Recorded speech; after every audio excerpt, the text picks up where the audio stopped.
continent, but not like anything I've encountered before. Perhaps a new faction making themselves known." His voice was deep and resonant, which matched his classic noble features and proper attire. While he watched, a portion of the land started to glow. The heat caused the runes on the globe to deform, and the man hissed in annoyance, displaying elongated canines. "Someone is interfering with the location spell. The runes can't lock on to where it's opening." His frustration caused his composure to slip, and the force he contained within himself made the other three in the room shift in discomfort. He held up a hand, quickly forming a series of symbols that left lines of vibrant red light in the cold air. "We'll see if they know what they stand against." As the vampire's spell finished, it drifted toward the globe. The moment it touched, a catastrophic reaction resulted in an explosion that obliterated the orb. All the windows in the room blew out, which allowed the Arctic air to blast through the chamber, throwing the entire area into disarray and extinguishing the magical fire. "My lord!" The shortest of the four ambled forward, afraid that the man had been destroyed in the spell backlash. As the smoke cleared and the winds scoured clean the room, the noble was still standing. A faint red shield surrounded him, shooting out sparks that scorched the stone floor, as if they were a direct reflection of his anger. You're okay?" "I guess they knew what they were doing, wouldn't you say? Using a fixed rune spell in place of a will-powered conjuration was foolish." The woman's smirk was laced with equal parts humor and scorn. Her elegant features were revealed to be cruel by her twisted smile. She displayed a set of elongated canines almost as fierce as the noble's. "What are you going to do for an encore? Perhaps destroy our stronghold below?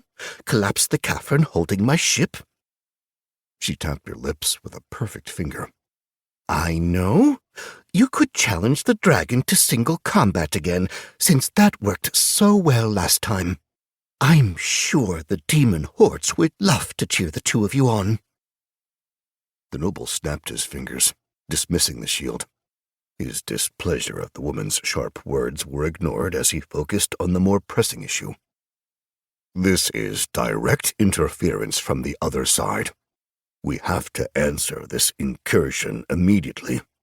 A new set of interests can't be allowed to intrude at such a delicate time." He pointed at the skeletal figure. "The spatial distortion is located nearest to your territory, and you will enforce my will." "What would you have me do?" The skeletal figure took a few steps to separate himself from the other two. He had been singled out, and didn't want to squander the opportunity this represented. The noble looked at the table where his maps had been before the wind had blown them away, and waved his hand. An exact carving of the lands far to the south quickly took shape in the expensive wood, and the two stepped close to look over it. "I wasn't able to pinpoint the exact location, but the portal must have opened somewhere near here. Flood the region in undead. Twist the living to our purpose if you see fit. Force whoever this is into the open. And when you do, end their interference however you prefer." The skeletal figure turned to leave, but was stopped by the heavy hand of the vampire on its bony shoulder. "As I said, however you see fit, but they will meet their end. Or you will." "It will be as you say, destitute." The green fires left the eyes of the skeletal figure and flew out of the open window as the now inanimate body collapsed into dust.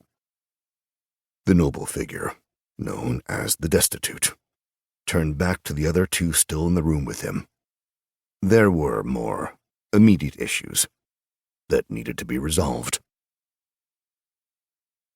Chapter 1. Not another one. I sighed in defeat as I trudged into town.